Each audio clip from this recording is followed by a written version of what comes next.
पक्षाच्या आणि राज्याच्या राजकारणावर दूरगामी परिणाम.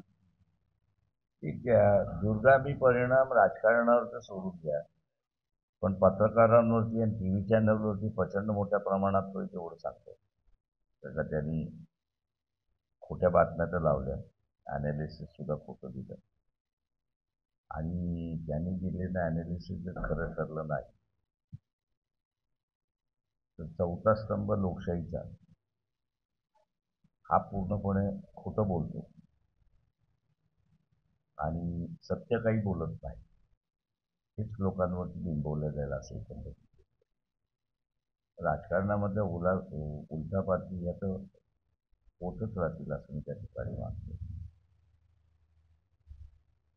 आणि त्याच्यामुळे एकंदरीत सामान्य माणसामधली जी विश्वासार्हता आहे तिला कुठेतरी धक्का पोचेल असं मला दिसतं. बरं तुम्ही जे एखादं भविष्य किंवा एखादा अंदाज व्यक्त केला तर तो कल्पकन होत नाही आणि त्याचे अनुभव आधी आलेले आहेत. आकडे जे आलेले आहेत एक्झिट पोलचे म्हणून माझं म्हणणं असं की 12 वाजेपर्यंत थांबावं, दूध का दूध पाणी का पाणी असं दिसायला सुरुवात होईल असं माझं म्हणणं आहे. उद्याचं महाराष्ट्राचं राजकारण ते मी म्हटलं ना, भारतीय राजकारणामध्ये उलटा पालट सुरुवात होईल ती महाराष्ट्रामध्ये सुद्धा होईल एकंदरीत दिसतंय.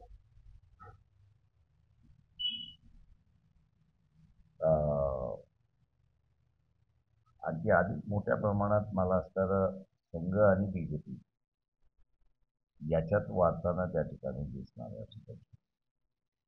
अकोल्यापर्यंत उत्सुकता आहे राज्याला देशाला काय 12 पर्यंत थांबावं माझ्या अंदाजे, मतदानातून जे आहे ते दिसेल.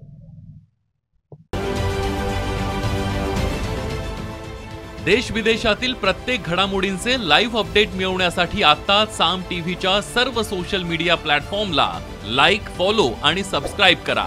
तसंच सर्व नोटिफिकेशनसाठी बेल आयकॉन प्रेस करायला विसरू नका.